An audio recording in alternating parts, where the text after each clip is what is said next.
नमस्कार दोस्तों, स्वागत है आपका रासलीला में। और इस वीडियो में हम आपको सुनाने वाले हैं एक मोटिवेशनल स्टोरी। तो चलिए शुरू करते हैं।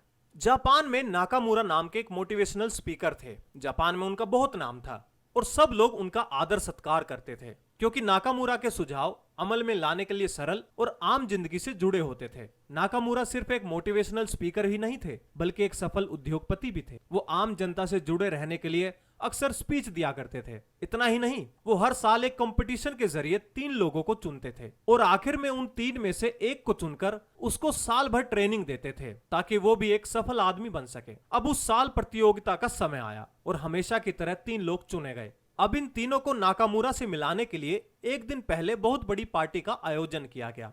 उन तीनों को नाकामुरा के शानदार बंगले में अलग अलग कमरे में ठहरने के लिए कहा गया। अपने अपने कमरे में घुसते ही वो तीनों दंग रह गए क्योंकि कमरा एकदम साफ सुथरा और चमक दमक रहा था। दूसरे दिन सुबह 10 बजे नाकामुरा से उन तीनों आदमियों की मुलाकात होनी थी, इसलिए वहां के मनमोहक वातावरण को थोड़ी देर एंजॉय करने के बाद वो तीनों सो गए। दूसरे दिन सुबह ही नाकामुरा का सेक्रेटरी इन तीनों से आकर मिलता है। चलिए अब हम तीनों आदमियों को ए, बी और सी के नाम से पुकारते हैं। एबीसी को नाकामुरा से एक साथ मिलवाने के बाद अलग अलग इंटरव्यू होना था। एबीसी नाकामुरा से मिलने गए। वो बहुत ही सिंपल दिख रहे थे। इतने मशहूर मोटिवेशनल स्पीकर, बहुत बड़े धनी, उम्र में काफी बड़े होने के बावजूद उन्होंने एबीसी को बहुत आदर से स्वागत किया। नाकामुरा बोले, आप तीनों को बहुत ही विश्वास और उम्मीद होगी कि मैं ही चुना जाऊंगा, पर ऐसा मुमकिन नहीं। लेकिन इस प्रतियोगिता के विनर यानी बी को मेरी बहुत बहुत शुभकामनाएं।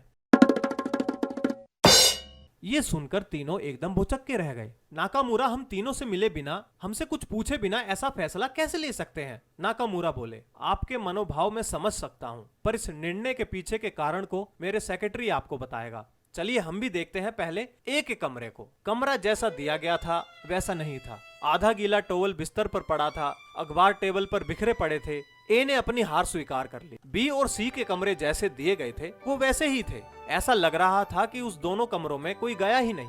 लेकिन फिर भी बी को कैसे जिताया गया? नाकामुरा के सेक्रेटरी ने बताया कि आप तीनों के अपने अपने कमरे में जाने से पहले ही हमने तीनों कमरे के बाथरूम का पानी बंद कर दिया था, जिसका वाल्व उसी कमरे में ही था। ए और सी ने इसे ठीक करने की बजाय फोन किया, पर बी ने पानी ना आने के कारण उस वाल्व को ढूंढ निकाला जिससे पानी बंद किया गया था, यानी सेल्फ इनिशिएटिव लिया गया। इसे हम इस तरह समझ सकते हैं कि हमारी जिंदगी में बहुत सारी रुकावटें आती हैं। रुकावटों से डरकर कोई हार कर बैठ जाता है तो कोई दूसरे से मदद मांगता है, लेकिन आत्मविश्वास से आत्मचिंतन करके जो उस रुकावट को जड़ तक पहुंचकर उसे निकाल देता है, वही कामयाबी की पहली सीढ़ी पर अपना मजबूत कदम रख पाता है। बी में परिश्रम करके आगे बढ़ने के गुण हैं। बी जब तक परिश्रम को अपनाता रहेगा तब तक उसको कोई खतरा नहीं। जिंदगी भर परिश्रम क्यों करते रहें? क्योंकि अगर हवाई जहाज के इंजन को आसमान की ऊंचाई में पहुंच जाने के बाद बंद कर दिया जाए तो क्या होगा, आपको अच्छी तरह पता है। आशा है ये मोटिवेशनल स्टोरी आपको पसंद आई होगी। धन्यवाद।